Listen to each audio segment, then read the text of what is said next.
All right, welcome back, guys, to another video. I want to give my another response to another Jason Whitlock statement.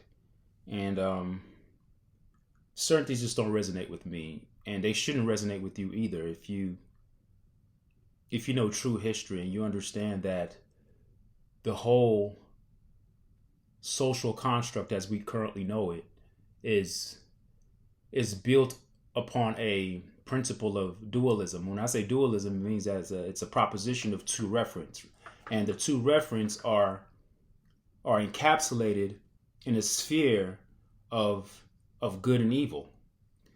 But what we fail to understand is that evil has such a convoluting aura and a convoluting theme that evil oftentimes will make itself be the good and make you perceive the good as the evil. And when people who have good intentions, men who are well intended, will oftentimes seek out good against evil, not knowing that they're seeking out evil against good. I want to give Jason Whitlock the benefit of the doubt and say that he's the latter of that scenario that I just named. He is the person that thinks that he's for good, but not knowing that he's for evil against good. Many of our melanated people, when I say melanated, that's analogous or comparable to saying black person, but I don't like to use the word black. I'm not going to use the word African American. I'm not going to use those terms. I'm going to stick to saying melanated because that's what we are.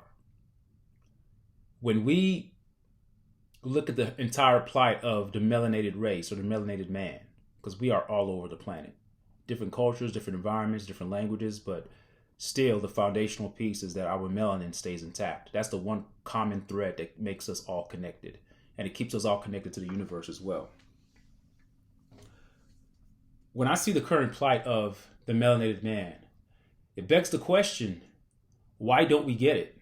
Well, we don't get it because there are people out there like the Whitlocks that speaks the language of the oppressor.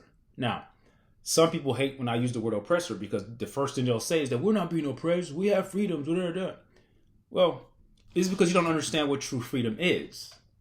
You know, the best type of slave or the best type of person to oppress is a person who's oppressed, who doesn't feel or know that they are oppressed. You are bereft of any knowledge of the current situation that you're in. You are blind to the fact that you are in prison. You are behind bars, and you think you are free. So freedom is all subjective nowadays, and it's all perception, what you perceive it to be. But on a larger scale, when you're looking at the whole globe, and especially here in America, when I hear things from Jason Whitlock, it bothers me. It bothers me because here's a man who seems to have good intentions, who seems to have a heart that's supposed to be for the God that he proclaims that he serves. But if he understood the history of that God that he serves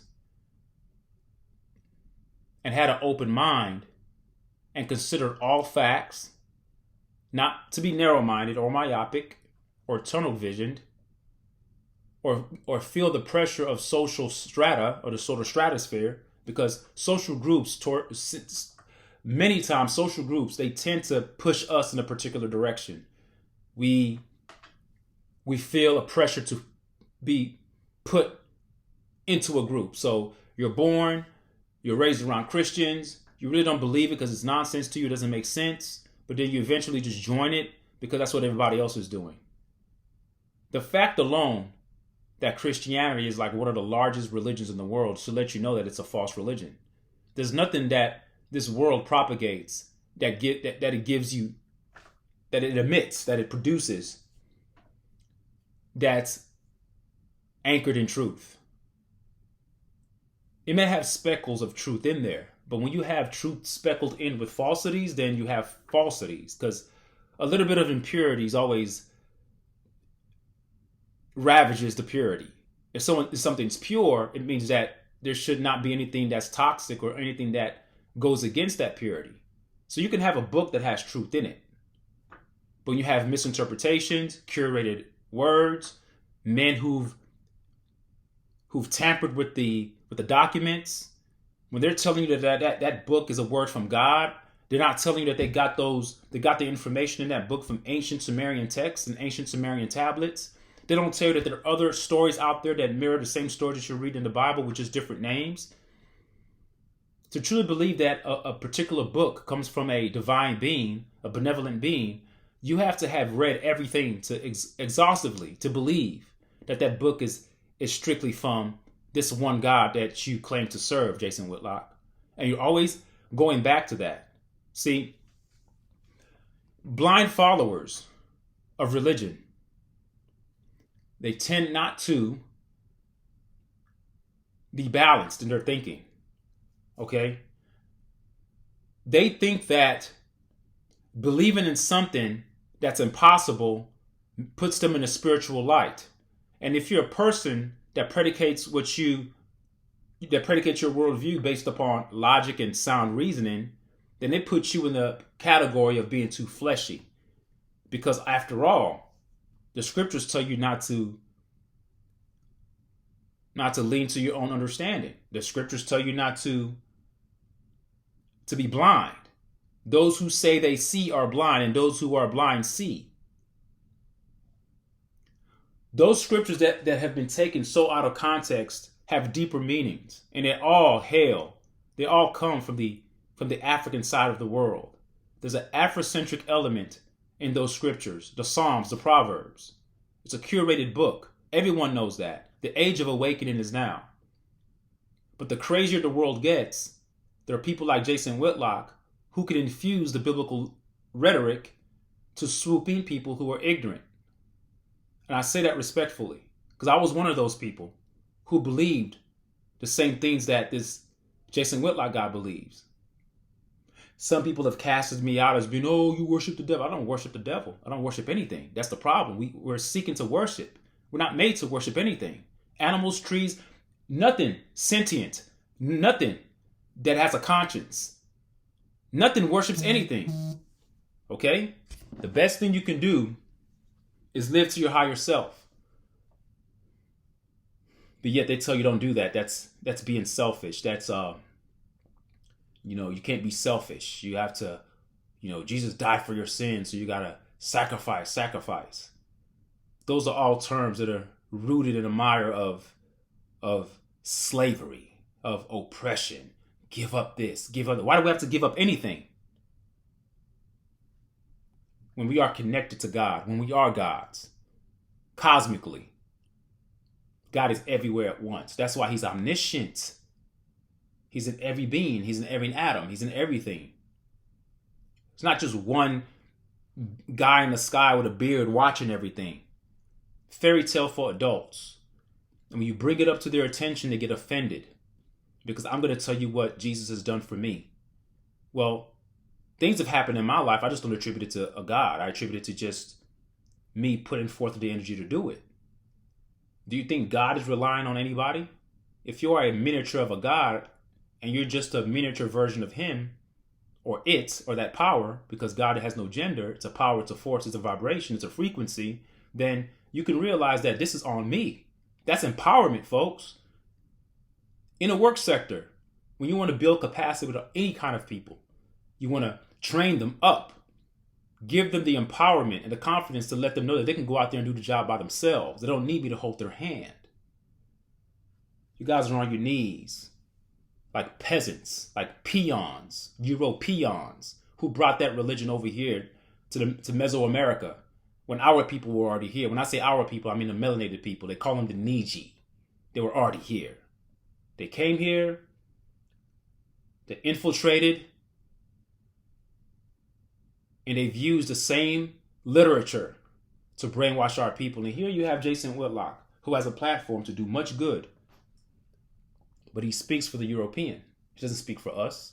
There's a divide. And people say, well, don't divide us. Let's push together. That's the problem. We're constantly trying to push together. We're constantly trying to put the lion and the tigers to live with one another. We're constantly trying to put the lions and the deers, or the lions and the cantaloupes, or the antelopes to be together. We're constantly trying to put two animals in the same ecosystem and say they should thrive together. In this ecosystem that we have, you have hosts and you have parasites. It's all scientific. In every science laboratory, you have the host, you have the parasites. You run tests, you develop your hypothesis, you go on with your experiment, and then you operate accordingly after your scientific observations. In this world we live in, there's a host race of the planet, and you know who they are. You know who they are. And there's a parasite. Do you think that there's a reason why most things that are parasitic lack color? Most things that are rich in content and rich in nutrients are things that are darker. Eggplants, cucumbers, things with dark greens, leafy greens, oranges, pineapples.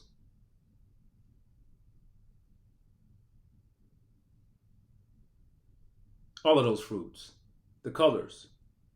When you start moving away from the color and you start getting to the pale colors of those fruits and vegetables, they have the least amount of nutrients. Why am I saying all this? And it seems like I'm going off on a tangent, but I'm not. You have to follow my parallelisms that I'm giving you. I'm giving you things to make you think outside the box, to let you know why I think the way I think and why I'm so against what Jason Whitlock just said.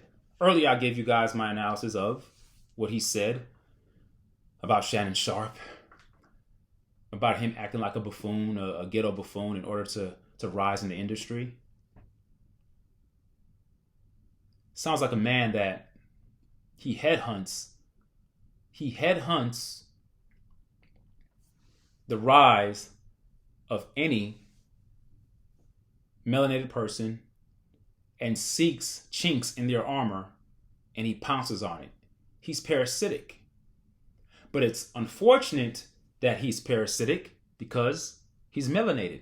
It's not even in his nature to do so. We're civil. We're not parasitic. There's one race on the planet that's parasitic. They ravage nature. They plunder nature. They take it for profit. They destroy nature. They hate nature. And they hate the people of nature.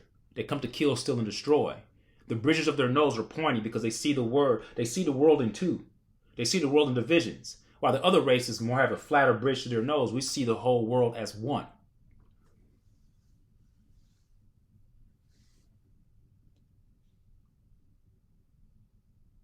One race loves the cold. One race loves the warmth. One race hates the sun. The other race loves the sun.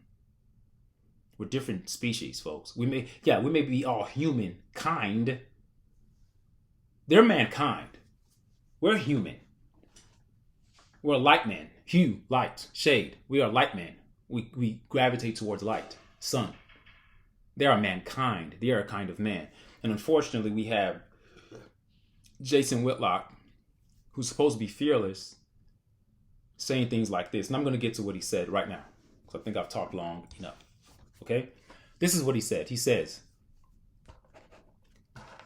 I've taken some notes too. I have my pen and I have my little notepad. I've taken notes because I already read this article. Not an article, but his little snippet of a comment that he made. He says, here's been nothing more.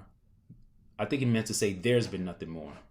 There's been nothing more beneficial to American men than the military draft. I'm going to stop right there. There's nothing been more beneficial to American men than the military draft. Who is he speaking for?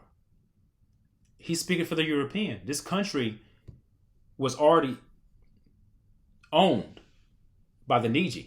When I say the Niji, these are the true natives, the copper colored people that many of the conquistadors wrote in their journals that they don't tell you about. They always talk about Christopher Columbus coming to discover America, as if America was just a barren land. No, America had a lot of people here, and a lot of people were like this, like my skin color, even darker, copper colored. Have you ever seen anybody describe a pale skinned person or a white person or Caucasian as copper colored? And even the Indians that they make you think are the true Indians, they're not the Indians. You can take a Hispanic or a Mexican and put some feathers on their head and they look like they're Indian. It's a conjured up image.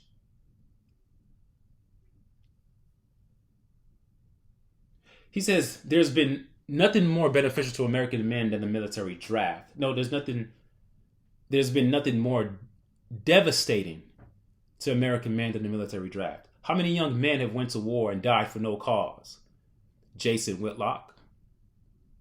How many wars have men fought that have been fought on a false premise, only for our country to go into other people's country and take their resources? How many wars have been fought where we've sent our young troops to go out there and kill innocent civilians? How many wars have been fought for no reason? Not for the reasons that they tell you, but for their own personal gain.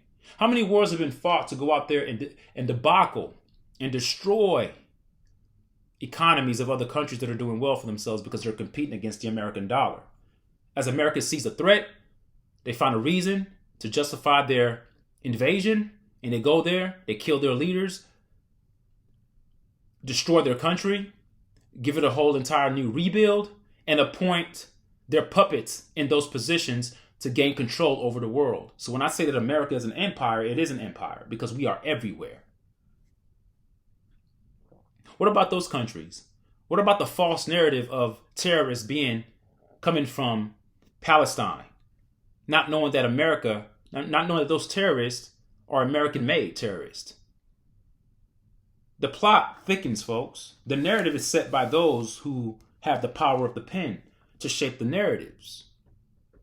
And we buy it hook, line, and sinker because the critical thinking skills have been vanished. Have been tossed away, and they vanish. We don't have them. We don't have them. There's been nothing more beneficial to American men than the military draft. Tell that to many of the parents who've lost their kids in war. There's nothing beneficial about the military draft. Because until a president who's the commander-in-chief gets on the front line, until the president gets his own kids, his immediate family, to be on the front lines in the war, then I'll agree that there's been nothing more beneficial to American men than the military draft. Those men in suits aren't dying out there. They're not picking up guns. That's why I say that he speaks. Jason Whitlock, he speaks for the oppressor. The Eurocentric concept is war mongering. There's a closely related relationship to the attributes and the characteristics of monkeys and the Caucasians. It just is. They like to say that we're the monkeys, but we're not. 90% of their DNA is made up of monkey genes and monkey cells. If you ever take the time to get books and study the attributes and the characteristics of monkeys, you'll understand how they'll go from tree to tree and take over every monkey's tree. They just do that. They take over other monkeys' trees. They even devour each other. They devour other monkeys because they're very territorial. Melanin doesn't allow us to be territorial. It doesn't. You may think that what I'm saying is crazy, but if you got bit by a snake, all right, and the venom of that snake did something to your neuroreceptors, it numbed the ability for you to have the sense of smell and sense of taste. Wouldn't you say that's a byproduct of a cellular function that's no longer functioning because the function of that cell has been inhibited by the venom? Wouldn't you say that? We're cellular people. We function off our cells. Even the way we think is cellular. Our cells have memory. If I continue to tell my son and my daughter, you're great, you're great, you're great, you're great, you're great, you know what's going to happen? They'll start to believe that they're great, they're great, they're great. But once they believe it, they start to receive it in their cells. The cells actually holds memory. Every cell in the body has its own brain. It's called cellular memory. And the cell absorbs that message because every message, all the messages is a word. But the way you interpret that message does something to your soul, aka does something to your cells. Because you can't see cells. Cells are unseen, not with the naked eye. So the cells receive it. And the cells start to interpret that message that you're telling yourself because you interpret that message as something that's great, that's good, because you keep telling somebody that they're great. The cell absorbs it. Next you know, that cell starts to emit neurotransmitters to the brain to function off of that word greatness based upon the way you perceived it and based upon the way you dissected the term. then naturally in your behavior and your attitude and the things you do, you start to do things that are great. You won't even accept failure because you are driven by the cell. It's not you. Why do I say all that? I say all that to say this. When you have a social construct like war, that doesn't come from us, because we are civil beings from a cellular level. Biochemically, we are civil beings. Why do you think I told you? Look at my past video. Every medicine, the greatness of a medicine is based upon its correlation or its impact on melanin. Melanin is the standard. Why would the standard be warlike? The standard is something that's galvanized and that brings things together. It just builds. The universe continues to expand. That sun is part of the universe as well, and we are part of that sun, because the people on this planet that benefit more from the sun are the melanated people of the planet. So when you have a psychotic way of thinking, a psychosis, a mental illness, something that's war and drafting young men, not to fight for a cause that's noble. The causes are not noble. Those aren't noble causes people are fighting for. You think the 9/11 was a noble war? The 9/11 was a whole scam. They wanted to go to Iraq to get resources, oil, ancient relics, ravage the museum, take over that country. And I find it very ironic that on this thumbnail of his, on his community, on the post that he made, and you'll see it on the thumbnail of this video. You'll see the Uncle Sam character with the hat on, pointing right behind Jason Whitlock's head. Jason Whitlock is a puppet.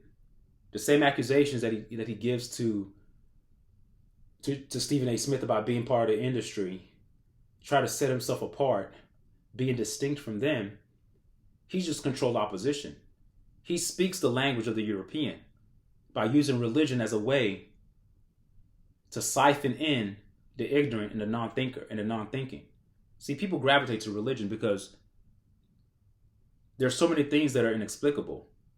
You can't explain a lot of things. You can't explain a lot of things. So the best thing to do is just to give it up and give your brain away to some higher being and let a book dictate to you how to think.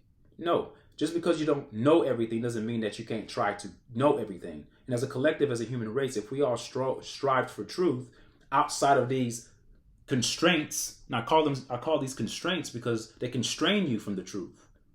How many people have stopped? They got the Bible and that was it. They stopped reading other books because God said everything in this book, that's it. So I haven't even gotten to half of the comment yet, and I'm still stuck on there's been nothing more beneficial to American men than the military draft. That is insane. That feeds into the military industrial complex. That feeds into the Eurocentric idea of life that's far from civility. It gives the veneer of civility. It's painted very well. When you peel back the paint, it's all rubbish. It's death. It's a death cult.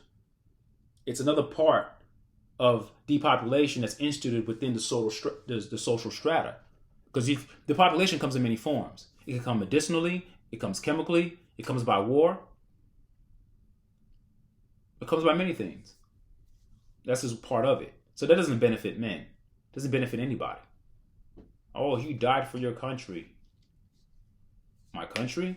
Or you mean the country that they came here and stole from other people by using scams and schemes and deceitful means, by fooling our people to give into their system?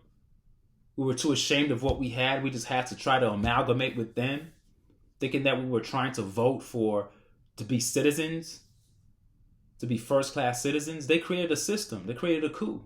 The same things that they do to other countries is what they did to Mesoamerica when it was wildly populated by Deniji.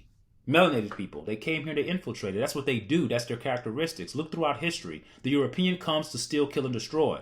The only attribute that's akin to the Satan and the devil that you guys are speaking for. Jason Whitlock. Nothing more beneficial to American men than the military draft. Those people going into war, going in there to die. It's a suicide mission. It's a suicide mission. And you could tell how much America cares for their military men. Look how the veterans are treated. They're treated like trash. So I'm very disappointed in you, Whitlock. You should know better than that. I'm reading along here. It says, there's been nothing more beneficial to American men than the military draft. Now, instead of turning men over to patriots, drill instructors, and commanders, we are aligned with a biblical worldview. We send men and women off to college campuses that are taught by elites who are teaching men that you are the root of all evil, and that the matriarchy can save us. Well, I don't agree with that either. I don't agree with that kind of teaching that men are the root of all evil. So now this message is convoluted because now you have two extremes. You have one extreme, you're saying that drafting young men into the war is the most beneficial thing because it teaches you to be a patriot. Patriot for what? A constitution that doesn't have us in it, that calls us black and we're blotched out? We don't count. This country was made for foreigners. That's why the borders are open. The borders are wide open because they want all the foreigners to come in to increase their numbers in the census when they take data to continue to put us in a state of being the minority. White and black are not race, not initially. There were melanated people who were considered white. I don't want to give you guys a history lesson. You guys should look on Dan Calloway's channel. He's a great historian. He talks about all of this. He does far way a better job than I can do, because that's his niche. That's what he does. He spent most of his life. That's what he just studies. He studies history. Well, actually, he studies the truth. History is totally different from the truth because history is just his story. It's their story. Okay? So I don't believe in operating on two extremes to make your point. When you're operating on two extremes and you're operating on two contrasting absurdities. One, men being drafted into military and possibly going to war to die is a good thing? No. And teaching men in college that being a man is the root of all evil? No. But the matriarchy can't save us. Because he says here that that's wrong. No. The suppression of the matriarchy, and if you guys don't understand what matriarchy means woman-led civilizations. Civilizations that put a lot of emphasis on the feminine qualities of life. You have the masculine traits, you have the feminine traits, you have those gender wars. And gender wars began because of the Caucasian. The fact that he's talking in these divisive terms, the fact that Jason Whitlock is talking in these divisive terms lets me know he's giving himself over to the oppressor. There's something called harmony. It's an Afrocentric concept. It's not that the matriarchy can save us, or it cannot save us, and the patriarchy, male-dominated, are the one. It's not about who's going to save us. We have to save ourselves as a collective. Neither one of us would not exist. We would not be here as human beings. I would not be here if it was not for the merging of man and woman. If it was not for the merging of patriarch, matriarch. So the essence of life is encapsulated holistically with both genders working harmoniously together to make it work.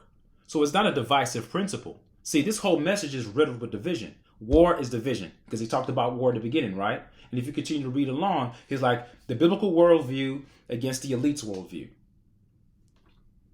But if you are a religious person and you are a Christian, therefore goes your bias, because you can't think objectively as an onlooker. You know what you're going to do? You're going to automatically side with what he says, because you have buzzwords: biblical, evil, patriot. After all, God bless America, right? After all, this is God's country, but what God?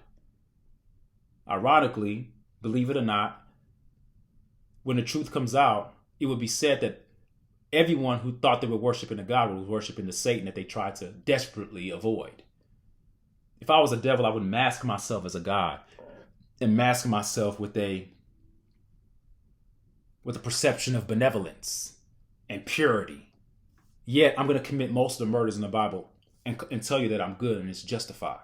Over 3 million murders. All by that God that you guys say is benevolent. And the Satan you guys say is evil kills 10. And the 10 that Satan kills were instructed by God to do.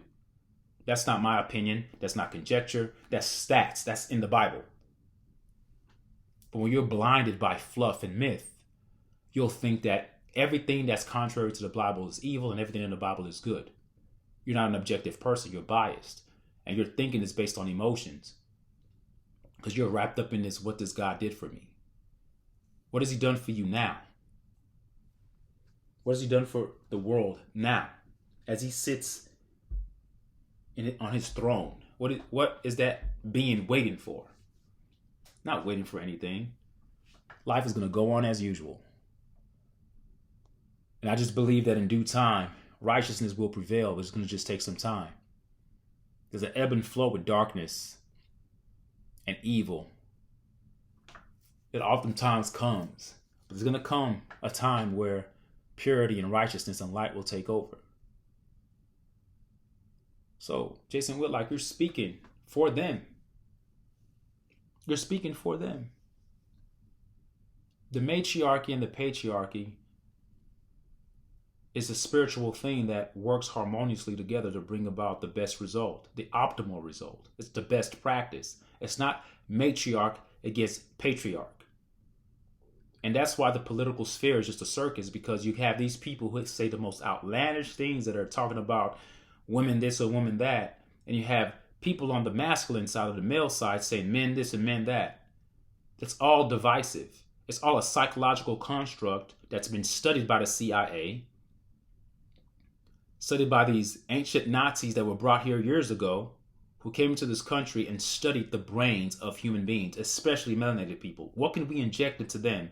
When I say inject, I don't mean a physical injection. I mean inject in terms of an ideal, in terms of a culture. What can we put inside society to divide so we can conquer? You do not divide the matriarch and the patriarch. They're supposed to be one. Kings don't make themselves. Kings are born. They're born because a man and a woman got together to born that king. Man, woman, and child, collectively. That's what it is. That's what it should be. Jason Whitlock, I'm disappointed in you, but you continue to hide behind the Bible. There's nothing that you said here that's for our people. And there's nothing here that you said here that meshes with anything that's civil. It's war, it's division, it's separatism. The same Bible that was used to oppress us and wash away our true spirituality, putting us on the side of the European way of worship, is what we've given ourselves to. We've totally just given ourselves to that. Nothing more beneficial to American men than military draft. Insane. Idiot. All right, guys. Thank you for listening. Leave a comment. Tell me what you guys think. Thank you.